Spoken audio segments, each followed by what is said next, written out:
उत्तर प्रदेश में भाजपा विधायकों की गुंडागर्दी के मामले लगातार सुर्खियों में बने हुए हैं। कभी बीजेपी विधायक अपने समर्थकों से ट्रेन के अंदर यात्री को पिटवा देते हैं तो कभी सीधे एसडीएम को ही थप्पड़ जड़ देते हैं।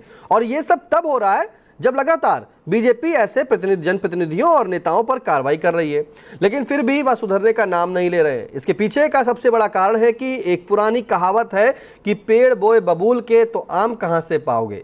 यानी कि जब दल बदलुओं को बीजेपी ने सत्ता पाने के लिए सर माथे बिठाया है तो उनसे अनुशासन और संस्कार की उम्मीद कैसे की जा सकती है। नमस्कार, आप देख रहे हैं आई इंडिया और मैं हूं निशांत गुप्ता। ताजा मामला यूपी के बांदा जिले से सामने आया है, जहां सदर बीजेपी विधायक प्रकाश द्विवेदी और उनके समर्थकों द्वारा नरैनी के एसडीएम अमित शुक्ला और पुलिस कर्मियों के साथ मारपीट कर दी। मामला सोमवार देर रात का है, जब नरैनी के एसडीएम अमित शुक्ला ने खुरहंड क्षेत्र में अवैध मोरंग से लदे 2 ओवरलोड ट्रकों को सीज किया। बताया जाता है कि इन ट्रकों को छुड़वाने के लिए बांदा सदर से बीजेपी विधायक प्रकाश द्विवेदी ने पहले एसडीएम को फोन कर ट्रकों को छोड़ने का दबाव बनाया। एसडीएम ने इनकार किया तो विधायक अपने समर्थकों के साथ खुरहंड चौकी पहुंच गए। वहां उनकी एसडीएम से काफी तीखी नोकझोंक भी हुई, जो जल्द ही हिंसक झड़प में बदल गई। आरोप है कि विधायक ने एसडीएम अमित शुक्ला को थप्पड़ मारे और उनके समर्थकों ने उनकी डंडों से उनकी ही पिटाई भी की। जब चौकी के सिपाही और एसडीएम के चालक ने बीच बचाव की कोशिश की तो उनके साथ भी मारपीट की गई। इसके अलावा एसडीएम की गाड़ी पलटाने की भी कोशिश की गई। इस घटना ने न केवल स्थानीय प्रशासन को हिलाकर रख दिया, बल्कि पूरा सोशल मीडिया पर ट्रेंड भी हो गया। सपा मुखिया अखिलेश यादव ने भी इस मामले से जुड़ी एक पोस्ट को ट्वीट किया। एसडीएम के चालक की तहरीर के आधार पर खुरहंड पुलिस चौकी में 25 से 30 अज्ञात लोगों के खिलाफ एफआईआर दर्ज की गई है। एफआईआर में सरकारी कार्य में बाधा डालने, मारपीट और दबंगई के आरोप लगाए गए हैं। पुलिस ने सीसीटीवी फुटेज और अन्य सबूतों की जांच के साथ मामले में जांच शुरू कर दी है। साथ ही इस घटना ने विपक्षी दलों को बीजेपी पर हमला करने का मौका भी दे दिया है। समाजवादी पार्टी और कांग्रेस ने सोशल मीडिया पर इस घटना की कड़ी निंदा की है। सपा ने इसे बीजेपी की गुंडागर्दी करार देते हुए विधायक पर अवैध खनन माफिया से संबंध होने का आरोप लगाया। वहीं कांग्रेस ने इसे लोकतंत्र का अपमान बताया और विधायक के खिलाफ कड़ी कार्रवाई की मांग भी की। आपको बता दें कि प्रकाश द्विवेदी बांदा सदर से बीजेपी के विधायक हैं और 2017 में पहली बार विधानसभा चुनाव जीते थे। 2022 में उन्होंने सपा की मंजुला सिंह को हराकर दोबारा जीत हासिल की। वह अपनी जमीनी पकड़ और जनता दरबार के लिए जाने जाते हैं, लेकिन उनके खिलाफ एक आपराधिक मामला भी दर्ज है। इस घटना ने उनकी छवि पर एक बार फिर बड़े सवाल उठाए हैं। फिलहाल अब ये देखना होगा कि भाजपा अब विधायक प्रकाश द्विवेदी पर क्या कार्रवाई करती है। इस खबर पर आपका क्या कमेंट है, हमें कमेंट बॉक्स में जाकर जरूर बताएं। जिम्मेदार पत्रकार भाइयों को थोड़ा इससे बचना चाहिए था। उनको मेरा अथवा संबंधित का वर्जन भी ले लेना चाहिए था कि क्या घटना है। घटना आप एक तरफा खबर चला रहे हो, एक बार हमारा भी वर्जन जान लेते आप। ठीक है, मैंने देखा कि चूंकि यह नैरेटिव भी सेट करने में ठीक होता है, भारतीय जनता पार्टी की सरकार है, भारतीय जनता पार्टी का एमएलए है, ये तो नैरेटिव फिट होता है। लेकिन मैं बता दूं, भारतीय जनता पार्टी एक अनुशासित पार्टी है और पार्टी के तय दायरों में रह करके उसका कार्यकर्ता, पदाधिकारी और जनप्रतिनिधि जनता के लिए काम करता है। क्या हुआ था, क्या करना है?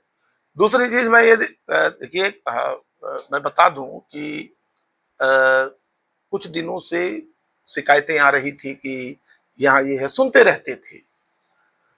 जिस दिन की यह घटना है उस दिन रात 11, साढ़े 11 बजे के आसपास लगभग 70-75 लोग के आसपास रहे होंगे। वो मेरे दरवाजे पर आके खड़े हो गए। मैं तो सो गया था, मुझे जगाया गया कि भाई कुछ लोग आए हैं, उनकी अपनी कुछ।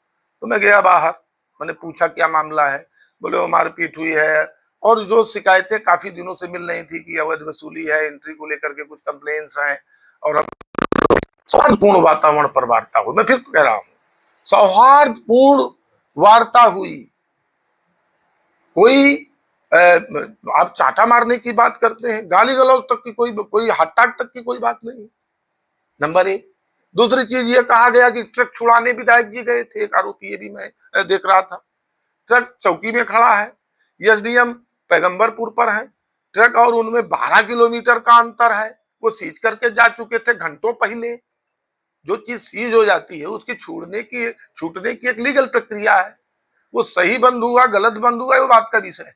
लेकिन वो छूटेगा एक प्रक्रिया, विधिक प्रक्रिया की तरीके से, इसका ज्ञान है हमको। नैरेटिव फैलाने के पीछे उद्देश्य क्या रहा होगा? नैरेटिव, देखिए भारतीय जनता पार्टी की सत्ता है, भारतीय जनता पार्टी के एमएलए को बदनाम करना, नैरेटिव सेट करना, टीआरपी हासिल करना, और इन खबरों के माध्यम से विपक्ष के, जैसे अखिलेश जी ने तमाम अनर्गल बयानबाजी की, कांग्रेसी कुछ साथियों ने, कांग्रेस पार्टी ने अनर्गल बयानबाजी की। तो ये भी बता दूं मैं कि ये समाजवादी पार्टी की गुंडों की सरकार नहीं है, ये भारतीय जनता पार्टी की सरकार है। समाजवादी पार्टी की सरकार को जनता ने देखा है, जहां उनके कार्यकर्ता और विधायक सतत थाने और तहसीलों को चलाने का काम करते थे, उनके नियंत्रणाधीन था। ठीक है, यह भारतीय जनता पार्टी की सरकार है।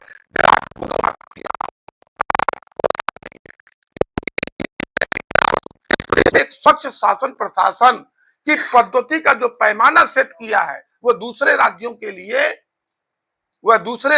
लिए एक नजीर है। वो कहते हैं कि आज उत्तर प्रदेश का, आज आप प्रदेश के बाहर जाइए, उनका एक पैमाना है। एक प्रश्न का उत्तर दीजिए, उसमें जोड़ा जा रहा था उस एफआईआर में मेरा कहीं दूर दूर तक कोई नाम है? मैं आपसे पूछ रहा हूं, जब नहीं है तो क्यों जोड़ा जा रहा है? नंबर एक। दूसरी चीज आज सुन लीजिए, ये सब फर्जी बातें हैं। कुछ समर्थकों की एसडीएम के ड्राइवर से हाथ टाक हुई है, और वह जो वहां पर आम जनता के लोग थे, ये भी मैं आज स्पष्ट कर दूं, आम पब्लिक के लोग थे, तमाम ट्रक यूनियन के लोग थे, उन लोगों ने आरोपित किया कि ये डिस्टर्ब कर रहा है, रुपए अवैध वसूली की बात करता है, एंट्री की बात करता है, और उसके साथ उनकी हाथ टाक हुई। मारपीट जैसी घटना मैंने देखा कि लोहे के राड से प्रहार किया, तो उसे तो हॉस्पिटल होना चाहिए, माड़ासन होना चाहिए।